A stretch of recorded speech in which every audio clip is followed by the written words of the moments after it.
As Crônicas de Nárnia, capítulo 3. Um bosque entre dois mundos. Tio André e o estúdio sumiram imediatamente. Por um momento, tudo ficou turvo. Digore conseguiu ver uma suave luz verde vindo de cima e a escuridão embaixo. Não parecia estar apoiado em coisa alguma. Nada o tocava, aparentemente. Acho que estou dentro d'água, pensou, ou debaixo d'água. Levou um susto, mas percebeu em seguida que estava sendo levado para cima. De súbito, viu que tinha chegado ao ar livre e que se arrastava para a relva da margem de um pequeno lago. Quando se firmou nos pés, notou que não estava pingando, nem respirando sem fôlego, como é de se esperar que aconteça com quem tenha estado dentro d'água. Suas roupas continuavam sequinhas.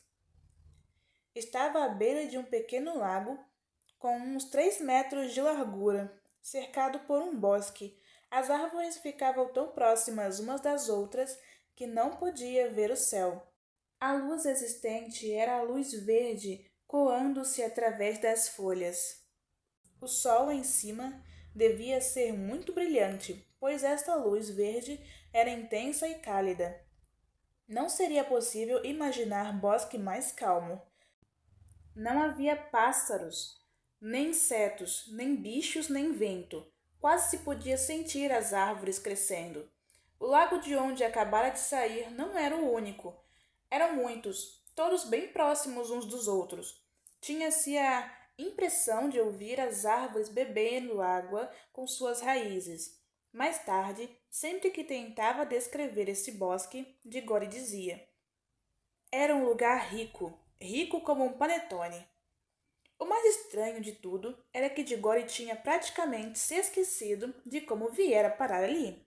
De qualquer modo, não se lembrava de Polly, de tio André ou mesmo de sua mãe. Não estava assustado, excitado ou curioso. Se alguém lhe tivesse perguntado de onde você veio, provavelmente teria respondido: nunca saí daqui. Ou, como disse depois, não era um lugar onde as coisas acontecem.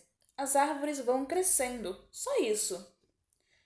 Depois de contemplar o bosque por um longo tempo, Digore notou que havia uma menina deitada ao pé de uma árvore, ali pertinho. Seus olhos estavam semicerrados, como se estivesse entre a vigília e o sono. Olhou-a por um bom tempo e nada disse, até que ela falou, com uma voz sonhadora e satisfeita. Acho que já vi você antes. Também acho que já vi você, replicou Digore. Está aqui há muito tempo? Oh, sempre estive aqui, respondeu a menina. Pelo menos. Não sei, estou aqui há muito tempo. Eu também. Não. Você não. Acabei de ver você saindo daquele lago. É? Acho que você tem razão, disse Digore com um ar espantado. Tinha me esquecido. Ficaram em silêncio por muito tempo. Escute, disse depois a garota. Será que já não nos encontramos antes? Tenho a impressão. É como se fosse um quadro na minha cabeça de um menino e de uma menina igualzinhos a nós dois, vivendo num lugar muito diferente daqui. Talvez não passe de um sonho. Também acho que sonhei a mesma coisa, afirmou Digore. Sonhei com uma menina e um menino, vizinhos. E tem também umas vigas por onde os dois caminham. Lembro que a menina estava com o rosto sujo. Não está confundindo? No meu sonho, é o menino que está com o rosto sujo. Não consigo me lembrar do rosto do menino, respondeu Digore, e perguntou: que é aquilo? Ora, um porquinho da Índia. E era mesmo um porquinho da Índia, gordinho, farejando a relva. Bem no meio do animalzinho havia uma fita e preso a ela um reluzente anel amarelo. Olhe, olhe! Gritou Digore. O anel! E olha aqui, você também está com um anel amarelo. E eu também. A menina sentou-se, interessada pela primeira vez. Ficaram olhando um para o outro, de olhos muito arregalados. tentando captar alguma lembrança, e acabaram gritando ao mesmo tempo: Senhor André! Tio André! Logo se deram conta de quem eram e começaram a relembrar o resto da história. Depois de alguns minutos de animada conversa. Então Digore contou a Polly de que maneira torpe tio André os levara até ali. Que vamos fazer agora? Perguntou a menina. Pegar o porquinho e ir para casa? Não temos pressa, respondeu Digore com um grande bocejo. Acho que temos. Este lugar é calmo demais. É tão feito sonho. Você está quase dormindo. Se a gente se entregar, cai por aqui mesmo e passa a vida toda cochilando. Pois estou gostando muito daqui, disse Digore. Eu também, mas precisamos ir embora. Polly levantou-se e começou a caminhar cautelosamente na direção do porquinho da Índia. Porém, mudou de ideia. Acho que devemos deixar o porquinho. Está todo feliz. Se a gente levar o bichinho de volta, seu tio vai fazer algo horrível com ele. Aposto que sim, pelo jeito que nos tratou. Aliás, como é que vamos voltar para casa? Mergulhando outra vez no lago, eu acho. Foram os dois para a beira do lago e puseram-se a olhar as águas calmas, que refletiam com profusão os ramos verdes e folhudos. Parecia um lago muito fundo. Não temos roupa de banho, disse Polly. Deixe de ser boba, não precisamos de roupa de banho, replicou Digore. Podemos pular assim mesmo. Já esqueceu que a gente não se molha? Sabe nadar? Um pouquinho. E você? Bem, mais ou menos. Acho que não vai ser preciso nadar, disse Digore. Nós queremos é ir para baixo, não é? Nenhum deles achava muito simpática a ideia de pular no lago, mas ninguém disse nada. Deram-se as mãos e contaram. 1, 2, 3, já! E pularam. Foi aquela pancada na água. Quando abriram os olhos, viram que ainda se encontravam de mãos dadas no bosque verde, com a água dando nos calcanhares. Parecia que o lago não tinha mais do que um palmo de fundura. Os dois saíram outra vez para a terra seca. Que é que está errado? Ora essa, disse Polly, com uma voz assustada, mas não muito, pois era praticamente impossível sentir medo naquele mundo demasiadamente calmo. Ah, já sei, disse Digore.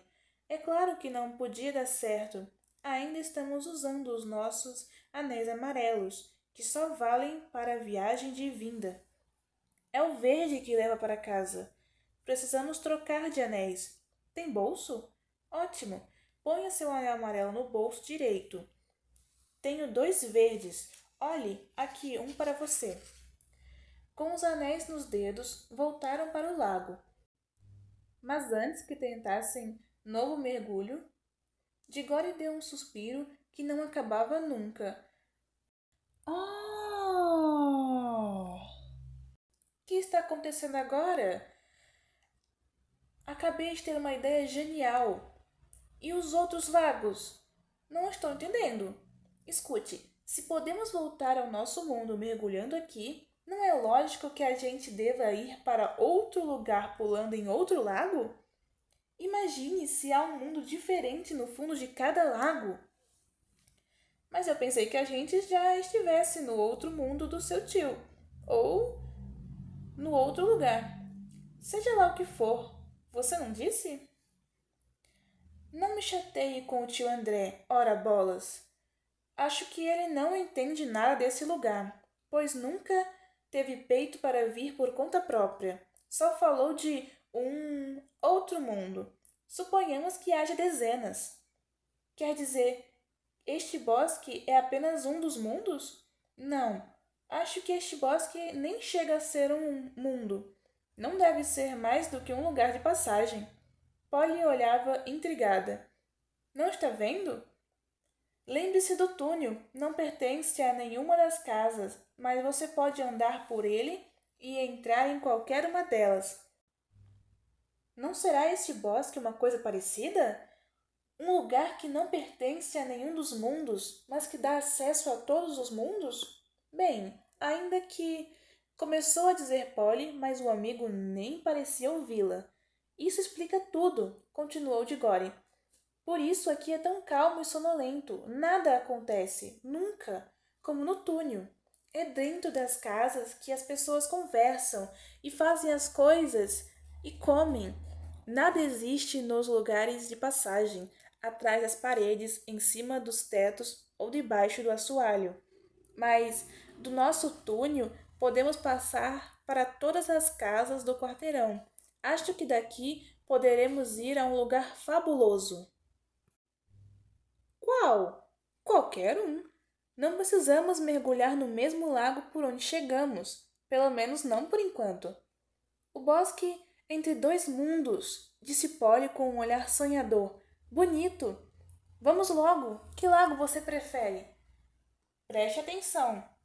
Eu é que não vou experimentar nenhum lago novo antes de ter certeza de poder voltar pelo lago antigo. Ainda nem sabemos se vai dar certo. Perfeito. Voltar para ser agarrado por tio André, que vai tomar os nossos anéis antes de a brincadeira ter começado. Isso não. A gente não podia ir pelo menos metade do caminho no nosso lago? Apelou Polly. Só para ver se funciona. Se funcionar, trocaremos de anéis e subiremos de novo antes de voltar ao estúdio do seu tio. Levamos bem pouco tempo para subir até aqui. Acho que não vai demorar nada para voltar. Diggory chegou a se atrapalhar um pouco antes de concordar com isso. Mas não teve outro jeito, porque Polly se recusava a novas explorações em novos mundos caso não tivesse a certeza de poder voltar ao antigo. Em se tratar de muitos perigos, era quase tão valente quanto ele. Marimbondos, por exemplo. Mas não estava interessada em descobrir coisas das quais nunca ninguém jamais ouvira falar. Diggory era do tipo que gostava de conhecer tudo, e quando cresceu, tornou-se o famoso professor Kirk, que aparece em outros livros. Depois de muita discussão, concordaram que deviam colocar os anéis, os verdes por segurança, disse Diggory, pois assim a gente não vai esquecer qual é qual, e mergulhar de mãos dadas. No entanto, quando calculassem estar de volta ao estúdio de tio André, Polly deveria dar um grito, trocar, e então tirariam os verdes e colocariam os amarelos. Polly fez questão de ter o comando desta operação, contrariando Diggory. Colocaram os anéis verdes, deram-se as mãos e mais uma vez contaram com voz firme. 1, 2, 3, já! Desta vez deu certo. É difícil contar como foi, pois tudo aconteceu com uma rapidez extraordinária. Primeiro, houve luzes brilhantes num céu escuro.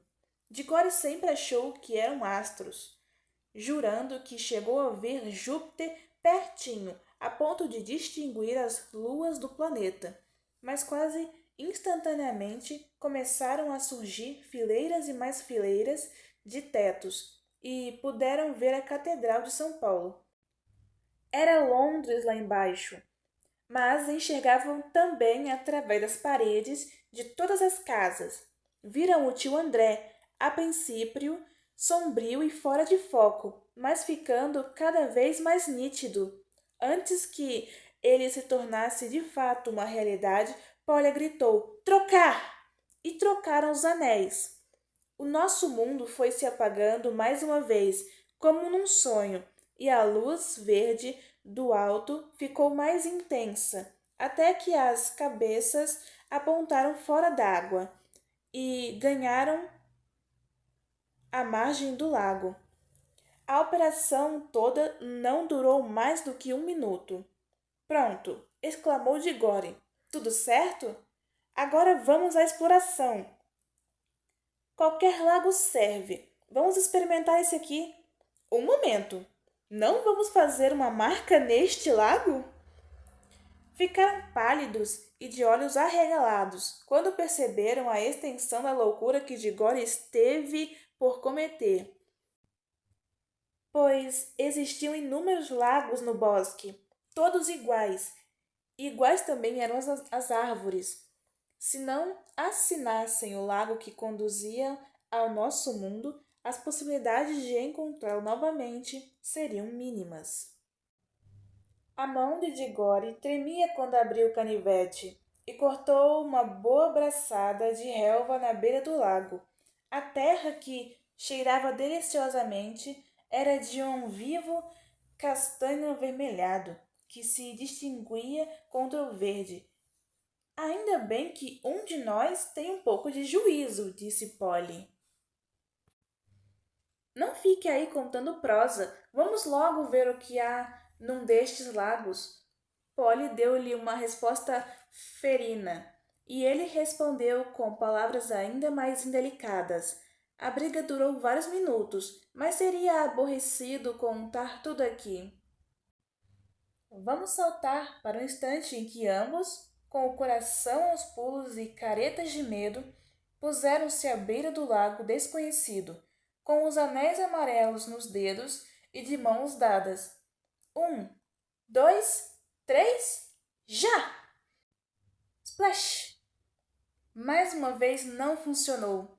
Este lago também parecia ser somente uma poça. Em vez de alcançar um mundo novo, só conseguiram molhar os pés e as pernas pela segunda vez aquela manhã.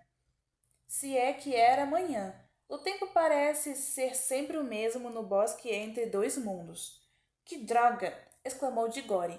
O que está errado agora? Não pusemos os anéis amarelos? Ele não falou amarelos para as viagens para fora?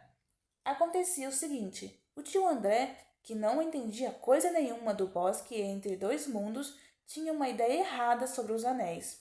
Os amarelos não eram anéis para ir para fora, e os verdes não eram para ir para casa. Pelo menos, não como ele pensava. A matéria-prima de que eram feitos ambos provinham do bosque. O material dos anéis amarelos tinha o poder de conduzir ao bosque. Era matéria querendo retornar às origens, mas a matéria dos anéis verdes, pelo contrário, estava querendo evadir, sair de seu próprio mundo. Assim, um anel verde levava do bosque para um mundo qualquer. Tio André, entenda, estava trabalhando com coisas que ele próprio não conhecia muito bem. Acontece isso com a maioria dos feiticeiros. Digore naturalmente também não percebeu isso com clareza, a não ser mais tarde, mas depois de muita troca de ideias, os dois decidiram experimentar os anéis verdes, no mesmo lago desconhecido, só para ver o que dava. Se você topa, eu topo, disse Polly, mas disse isso só por estar convencida, lá no fundo do coração, de que anel nenhum iria funcionar no Poço Novo. Só havia um acidente a temer: o baque dentro d'água. Não sei com certeza se Digore estava pressentindo a mesma coisa. De qualquer maneira, quando colocaram os verdes e voltaram à beira do lago, de mãos dadas, estavam bem mais animados e menos solenes do que da primeira vez. 1, 2, 3, já!